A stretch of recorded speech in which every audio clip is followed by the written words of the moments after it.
Hi hello வணக்கம் friends. இப்போ இந்த வீடியோவில் நம்ம என்ன பார்க்க போகிறோம் அப்படின்னா, பில்டிங்கோட ஸ்ட்ரென்த்து எதனாலலாம் குறையுது அப்படிங்கிறத பார்க்க போகிறோம். இதுக்கு முன்னாடி அப்லோட் பண்ணியிருந்த வீடியோவில் என்ன பார்த்தோன்னா, பில்டிங்கோட ஸ்ட்ரென்த்தை இன்க்ரீஸ் பண்ணுறதுக்கு என்னென்ன சொல்யூஷன்லாம் இருக்குது அப்படின்னு பார்த்துருந்தோம். இது அதுக்கு அப்படியே ஆப்போசிட். ஸோ அந்த வீடியோ பார்க்காதவங்க கீழே டிஸ்கிரிப்ஷனில் லிங்க் கொடுத்துருக்கேன், அதை போய் பார்த்துக்கோங்க. இப்போ நம்ம இந்த வீடியோக்குள்ளே போகலாம்.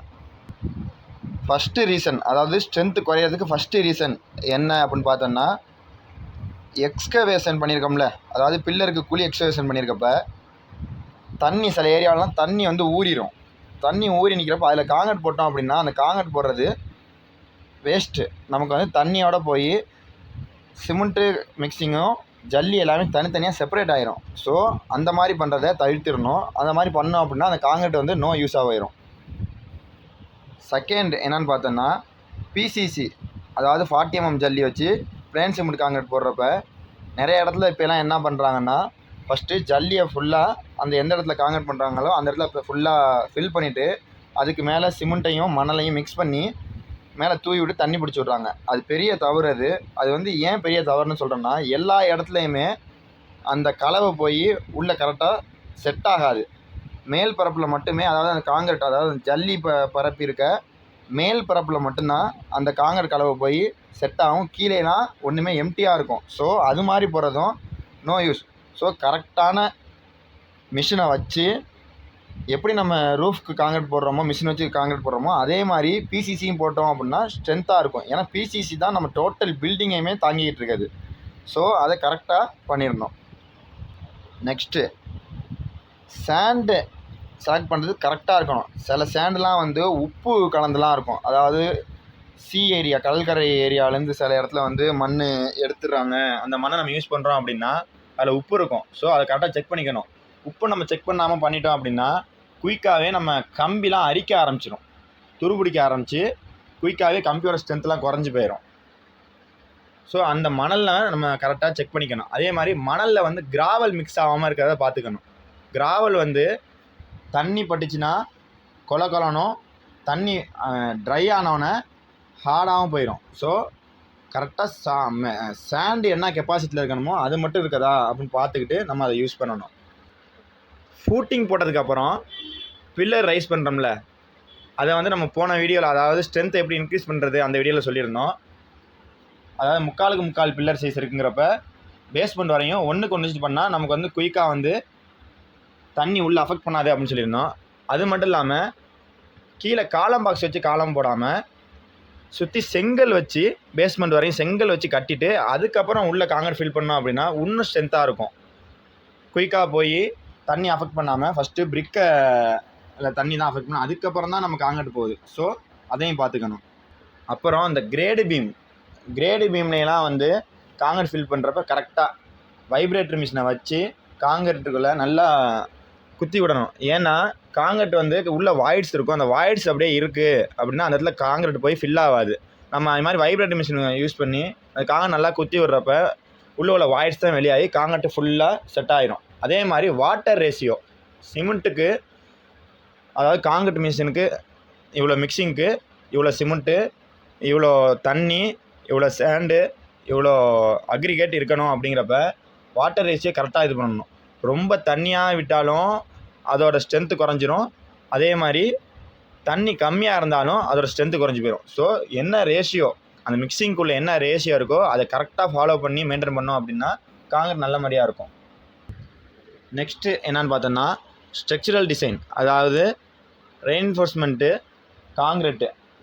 அந்த பில்டிங் எவ்வளோ ஸ்ட்ரென்த் இருக்குது, அந்த ஸ்ட்ரென்த்துக்கு எவ்வளோ லோடு தாங்கும், அந்த லோடுக்கு ஏற்ற மிக்சிங் ரேஷியோ என்ன, எவ்வளோ கம்பி, எவ்வளோ டெப்த்து, பீமோட சைஸ் என்ன, காலம் சைஸ் என்ன அப்படிங்கிறலாம் தெளிவாக நம்ம ஃபஸ்ட்டு எல்லாத்தையும் அனலைஸ் பண்ணிட்டு தான் நம்ம ஸ்ட்ரக்சரல் இன்புட் பண்ணணும்.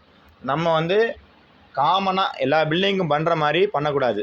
ஒரு பில்டிங்லேயும் ஒரு மாதிரி லோடு இன்புட் ஆகும். ஸோ அதையெல்லாம் மனசில் கால்குலேட் பண்ணிவிட்டு இன்ஜினியர் மூலமாக கன்சல்ட் பண்ணிவிட்டு அதுக்கப்புறம் தான் நம்ம ஸ்ட்ரக்சரல் பீமோ காலமோ எது இன்செர்ட் பண்ணாலும் அதை செட் பண்ணணும். கிரேடி பீம் போட்டு பேஸ்மெண்ட் வால் ஒரு 2 feet, அதிகபட்சம் 3 feet, அதை தாண்டி நம்ம பேஸ்மெண்ட் வால் இன்க்ரீஸ் பண்ணுறோம் அப்படிங்கிறப்ப கம்பல்சரி பிளிந்த் லெவல், அதாவது பேஸ்மெண்ட் கம்ப்ளீட் ஆகி ஃப்ளோர் லெவல் இருக்குல்ல, அந்த லெவலில் ஒரு பெல்ட்டு கம்பல்சரி போட்டு பண்ணியே ஆகணும். அது மாதிரி பண்ணாமல் விட்டோம் அப்படின்னா அந்த செவரு ஃப்யூச்சரில் கிராக் ஆகிறதுக்கு நிறைய வாய்ப்பு இருக்குது. ஸோ அதை தவறாமல் பண்ணிடணும். ரோட் லெவல்லேருந்து பில்டிங் ஒரு 3 ஃபீட் எப்படியும் ஹைட்டாக இருக்கிற மாதிரி நம்ம பார்த்துக்கணும். ஏன் பேஸ்மெண்ட் 3 ஃபீட் ஹைட்டாக இருக்கிற மாதிரி நம்ம பார்க்கணும் அப்படின்னா, ஃப்யூச்சரில் ரோடு, அதாவது இப்போ நம்ம இப்போ பில்டிங் கன்ஸ்ட்ரக்ட் பண்ணுறப்ப ரோடு இல்லாமல் இருக்கும். ஃப்யூச்சரில் ரோடு போடுறாங்க அப்படிங்கிறப்ப 1 ஃபீட் எப்படியும் நமக்கு இன்க்ரீஸ் ஆகிடும் ரோடோட ஹைட்டு.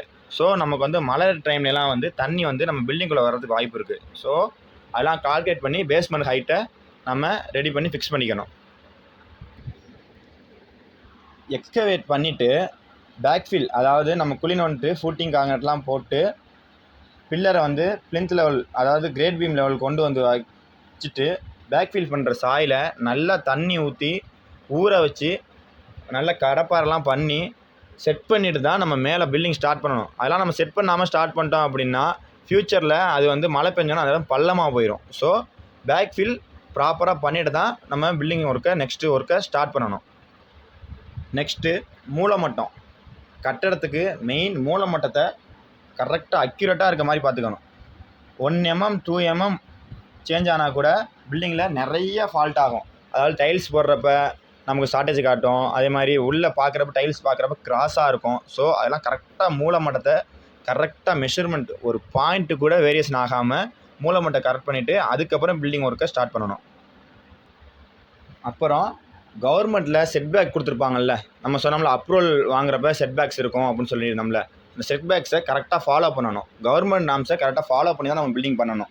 ஏன் அப்படின்னா, நம்ம பில்டிங்கை வந்து நம்ம இடத்தோட ஒட்டி கட்டிட்டோம் அப்படின்னா ஃப்யூச்சரில் நமக்கு பக்கத்தில் உள்ள ஃப்ளாட்டில் பில்டிங் கன்ஸ்ட்ரக்ட் பண்ணுறப்ப அவங்களும் நம்ம பில்டிங் ஒட்டி கட்டாங்கன்னா 2 பேருக்குமே வென்டிலேஷன் பாதிச்சிடும். அதாவது விண்டோ வைக்கிறது, காற்றோட்டம் பாதிச்சிடும். ஸோ நம்ம அதையெல்லாம் கரெக்டாக செட்பேக்ஸ் என்ன இருக்கோ அதெல்லாம் கரெக்டாக ஃபாலோ பண்ணி நம்ம ஒர்க்கை பார்க்கணும்.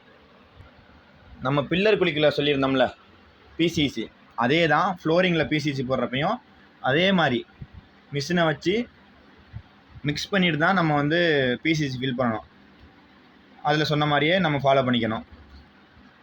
அதில் சில் லெவல், அதாவது ஜன்னல் மட்டத்துக்கும் கீழ் லெவலில் வந்து ஒரு பெல்ட் போட்டுக்கணும். ஏன் அப்படின்னா, நம்ம வந்து ஸ்ட்ரென்த்தை இன்க்ரீஸ் பண்ணுற அந்த வீடியோவில் சொல்லியிருந்தோம், கிராக் டெவலப் ஆகிறத குறைக்கிறதுக்கு. இது வந்து கிராக் டெவலப் ஆகிடும். அதாவது நம்ம அந்த லெவலில் வந்து நம்ம பீம் போடாட்டி, அதாவது சில் லெவலில் வந்து நம்ம ஒரு பெல்ட் போடாமல் விட்டுட்டோம் அப்படின்னா கிராக் ஃபார்ம் ஆகும். அந்த ஃபார்ம் ஆகாமல் இருக்கிறதுக்கு கம்பல்சரி அந்த சில் லெவலில் பெல்ட் போட்டிருக்கணும். பில்டிங்கில் எக்கோ பாயிண்ட் கம்பல்சரி செட் பண்ணணும்.